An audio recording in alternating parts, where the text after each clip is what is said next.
I'm going to explain to you what a bad spray foam job looks like today. This is my basement. It was sprayed actually almost 2 weeks ago now. March break got in the way. I was away.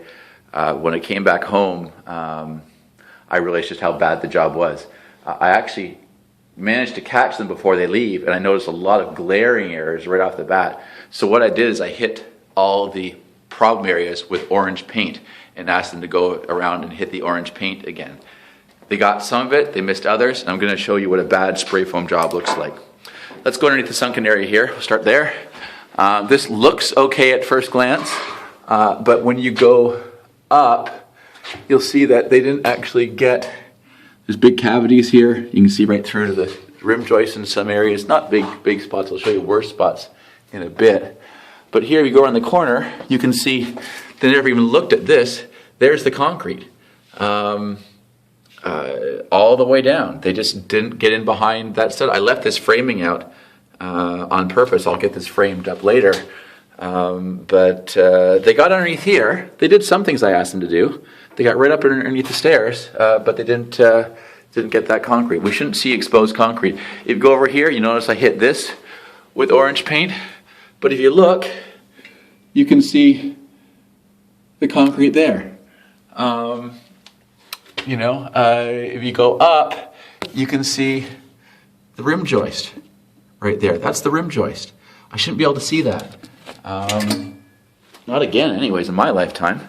That crevice was missed entirely. Even when they did spray just a regular wall, they missed chunks. You can see through the wall, through the concrete in many spots.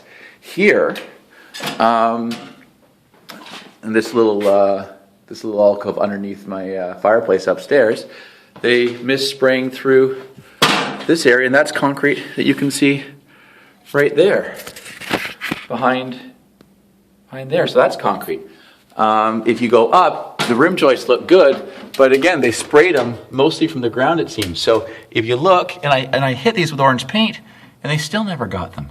So there's the rim board right there. On the other side, there's the rim board right there. It's awful. Anyways, and again, behind here, more concrete. I'm just going to have to get them back. They know about it. They know that I could post something like this online, and they're worried about that, I guess. They're coming back. They want a good review on HomeStars. They've got all 10s on HomeStars so far. So I don't know how they're doing that, because this is ridiculous. So also be aware that HomeStars is not always your best resource, because these guys have all 10s. Going around, look at all the orange paint I put on the walls that day. This whole section of rim joist was missed. So I sprayed this, obviously, tagged this everywhere with orange paint, and they got this. In this area, it's not so great. I'll have to get in there with a spray bomb. Here's my HRV, and what we should have done here is actually drop the HRV further, taken out some of these brackets, dropped at least one end, and then they could have got up and got the joist cavities there. They missed those joist cavities, and they said they couldn't get there, but they didn't offer me a solution. The solution, as I realize now, is just to disconnect the HRV and drop it down. Otherwise, I'm missing insulation from 3 joist cavities, 3 16-inch wide joist cavities. So that sucks. As you go around, they got this window pretty well. That's about the best window they did. Here, the concrete is 3.5 inches behind the framing. Most of it's 1 inch behind the framing. But here, like that's the concrete right there. There's like almost no concrete. This is a piece of wire with the tape at 2 inches. The edge of the tape is at 2 inches off, which is what I bought. And nothing. I got 1/2 inch of foam there. There I got no foam at all. As we go along, this is my tankless water heater. They couldn't get behind it because the plywood it was mounted to was too wide. So I cut off a bunch of the excess plywood. I'm going to need to put something back to attach these wire lines to.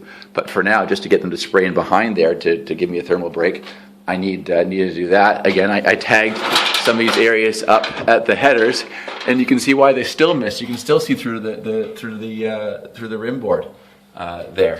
As you go around, more orange paint everywhere. They missed here. Again, they cut them. So I trimmed some foam off to give them access to behind the studs here around this pilaster. This is a really nice little thing I did here. My electrical panel was mounted to the wall directly on the back on 2x4s that were on the flat. So they power nailed 2x4s on their flat to the wall, and then screwed the OSB down to the 2x4s and mounted the electrical panel to that. What I did is I managed to wiggle out and get out the 2x4s, which were barely power nailed on actually, and I got myself a thermal brake with 1.5" rigid board. So I have a thermal brake behind my panel now. I put an extra layer of 1.5" above to give me R14 at least above the panel, and then they're supposed to seal to that with a spray foam.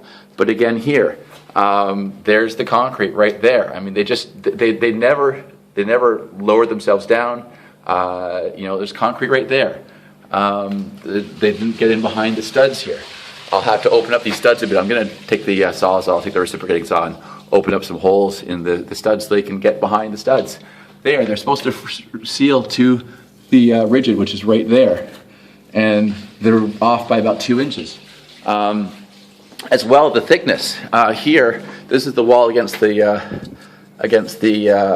garage, and about 1 inch of foam in this area. This is probably one of the worst spray foam jobs you'll see. I can't really believe that this is what I got. So be forewarned. Check your depths. I never saw them use any tool to check the depth of the foam. I should have realized that. They say they're coming back. I'm having a hard time scheduling them, and I've been way too nice to them, really, considering what I've got.